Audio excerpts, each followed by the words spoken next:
not just be on the news. And the role of opposition, for example, I want to just share something very personal with you. I thought I'll begin with whatever the latest changes and circumstances are. See, when we are discussing the role of opposition, here is a party which brings the entire city to a standstill.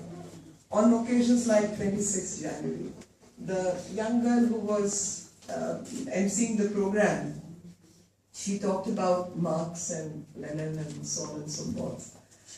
And what was crossing my mind is that anarchist also, she used the word anarchist. So why do we need government and governance if we are happy by being anarchists or participating in anarchy?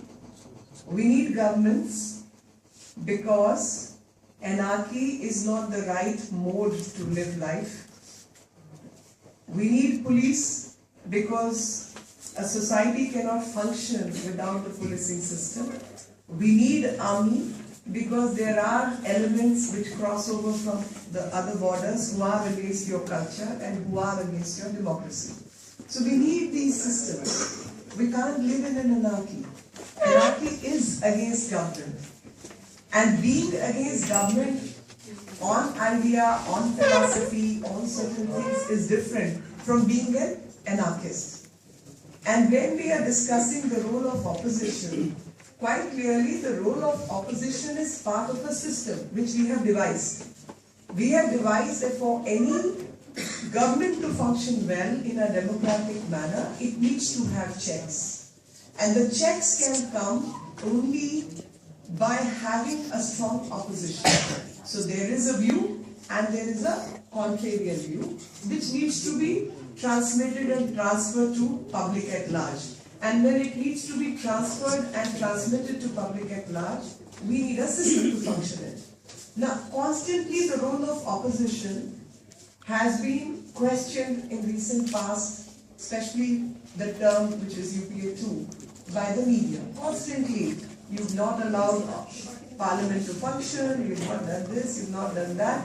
Now, when in a system, you are allowed, you are, excuse me, all of these, I get disturbed. Now, in a system where you are functioning, in a system, you have a role to do, and that role is determined by the rule of law. On the other side, there are people who call themselves anarchists, hold the city to ransom, on an occasion like 26th of January, on a non-issue, on various things. When Augusta Westland needs to be discussed, you see a dharna outside Mr. Jaitley's house. On 26th January, a year ago, on say 2013, NDTV runs a program. When you see these very people sitting and questioning that 26th January should not be celebrated. What is 26th January representative of? It is representative of the Republic of People. It is representative of the sacrifice my soldiers have made, be it from the police, be it from the army. So when we want police system to operate better, we want police and army to do the right things, we want police to be more answerable, and that too within the legal framework, to work under the legal framework. Not anarchy that do away with the police, do away with the army, do away with the system, do away with democracy. Definitely not. You can't do away with democracy. And for any democracy to exist, we need certain roles defined and we need certain formats. Now, people who are actually calling themselves anarchists, holding city to ransoms, breaking down the systems, are being hero worshipped. People who within the system are opposing it, say jumping into the well, going against certain decisions, because nobody is listening, they are being tarnished. Anarchists are being worshipped. People operating within the system as opposition are being made into devils. Now that is my question. And when we are talking about the role of opposition, very clearly, role of opposition is that of a conscience keeper. And conscience keeper as a methodology adopted by democracy, where we say that every side has two things. No authority can ever become autocratic. And that is why two benches, to keep a check. When one is trying to portray a picture, the other side keeps it under check by portraying a different picture. But the role of opposition is not the role of a saboteur. The role of opposition is not the role of an anarchist. Role of opposition can vary from opposing on principles to supporting also. If government brings in Jan Lokpal and sits over it and doesn't actually implement the law, then it's the job of the opposition to push the government to formulate the law, which is in the interest of the people, but not to sabotage that I'm going to resign as a chief minister and not as an MLA. That is sabotaging the system. Because if you've taken the oath of the office, you have to abide by the oath of the office. You can't play these games. Continue to have the benefits and do no work. That is not opposition.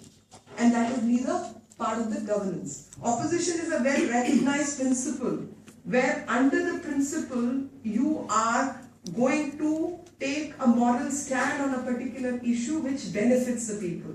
If Jan Lokpal needs to be passed, you pass that. If Lokpal needs to be passed, you pass that. If Lokayuk needs to be amended, you amend that. You can't hold the governance to ransom. That is not the role of the opposition.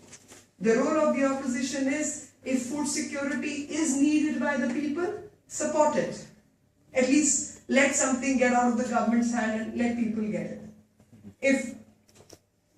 If there is land acquisition which needs to be corrected and amended, by all means support that.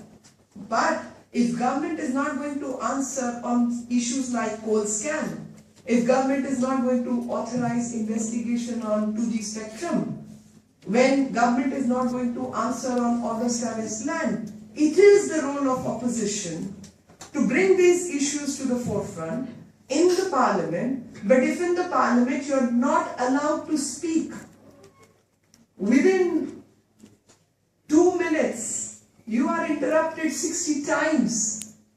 Haven't seen that parliament ever. 2 minutes, leader of opposition not permitted to speak, 60 interruptions. Somebody held by a collar and given a tight slap, or just held by a collar, or putting a pepper spray. This is undemocratic. Jumping in the well is not undemocratic on the condition if people are not taking up your matter. Parliament is also about accountability. Parliament is not only about passing legislations or laws, because legislations and laws are definitely a part of parliamentarians' job. That's the highest lawmaking body.